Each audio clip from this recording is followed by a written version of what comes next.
So continue करते हैं बेटा.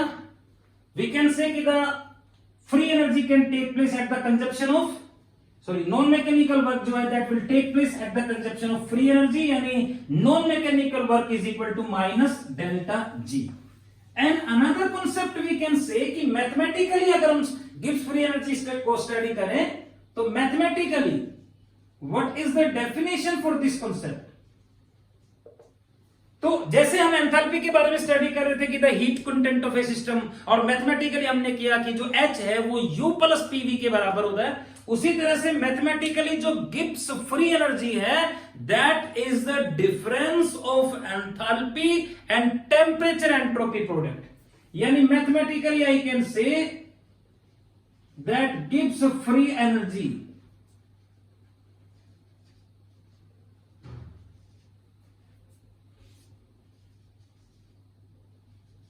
is defined as difference of enthalpy and temperature entropy product. Gibbs free energy जो है that is defined as the difference of enthalpy and temperature entropy product. यानी Z जो है that will be equal to H minus Ts, like that. So this is the Gibbs free energy. Mathematical definition is that. So we can say therefore G1 जो है that will be equal to H1 minus Ts1. Okay, for a particular reaction the temperature is kept constant. इसी तरह से G2 जो है that is equal to H2 enthalpy in final state minus Ts2. तो इन equations को हम देखो इसमें पुट कर दें. आपको पता है कि एज डेल्टा G जो है that is equal to G2 minus G1, तो इसको यहां पर पुट करोगे बेटा तो डेल्टा G जो है that will be equal to H2 minus Ts2, और इसी तरह से G1 की जगह लिख सकते हैं H1 माइनस Ts1.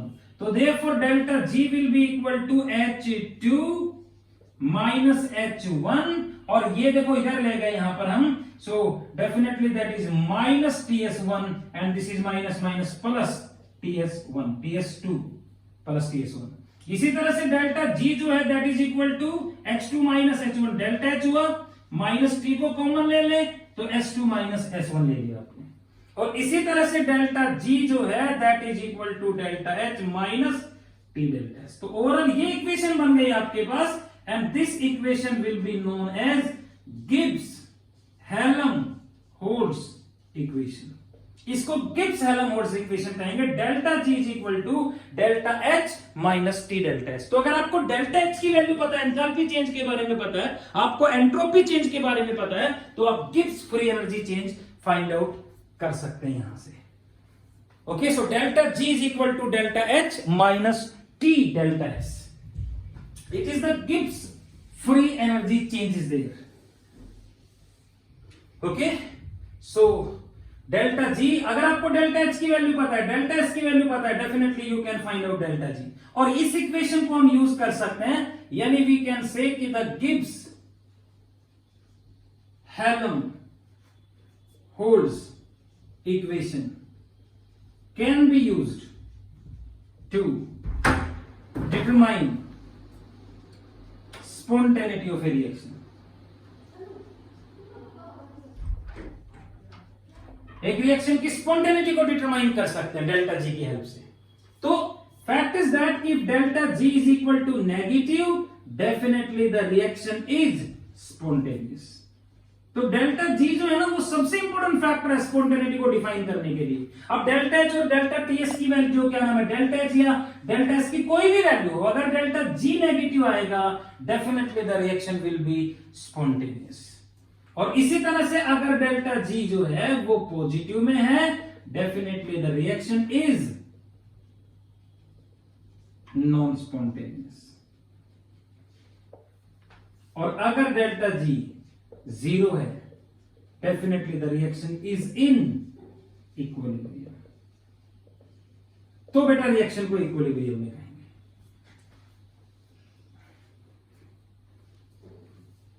तो डेल्टा जी की वैल्यू क्या आ रही है, डेफिनेटली उससे हम डिटरमाइन कर सकते हैं बिल्कुल। डेल्टा एच या डेल्टा एस की कोई भी वैल्यू हो, डेफिनेटली डेल्टा जी अगर नेगेटिव आएगा तो रिएक्शन स्पॉन्टेनियस, पॉजिटिव आएगा नॉन स्पॉन्टेनियस। अब आपको पता है कि as a delta G is equal to delta H minus T delta S, तो we can say that at equilibrium, यानी रिएक्शन अगर इक्विलिब्रियम में है तो डेल्टा जी जो है that will be equal to zero.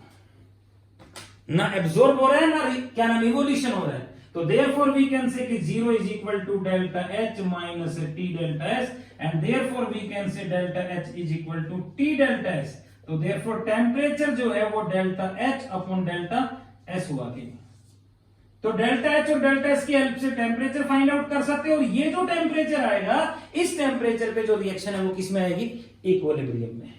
So this is the relationship between delta H and delta temperature के बीच में। So definitely these are the various factors about the Gibbs free energies there. Gibbs Helmholtz equation can be used. जैसे for example मान लो 4A reaction, we can say that 2 moles of A plus B will give the product. Okay? और इस reaction के लिए आपको delta H not की value पता है, delta H not of reaction that is equal to minus 234 kilojoule पर मोल, और इस रिएक्शन के लिए डेल्टा एस की वैल्यू पता है आपको बेटा, minus 102 joules per Kelvin.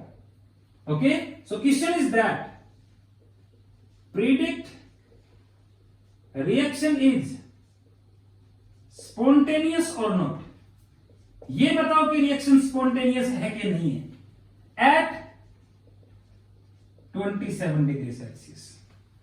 Reaction spontaneous है कि नहीं है इस बात को बताना है हमें 27 डिग्री सेल्सियस पे, तो you know delta G is equal to delta H naught minus T delta S naught, तो delta G naught find out कर लेंगे। अब आप देख सकते हो डेल्टा एच जो है वो माइनस 234 और किलो जूल है तो जूल में कन्वर्ट कर देंगे क्योंकि एंट्रोपी जूल में, minus temperature 27 degree Celsius 300 kelvin, और डेल्टा एस की वैल्यू है 102, मल्टीप्लाई कर लो तो डेल्टा जी आपके पास आ गया माइनस 234,000 माइनस 603,000।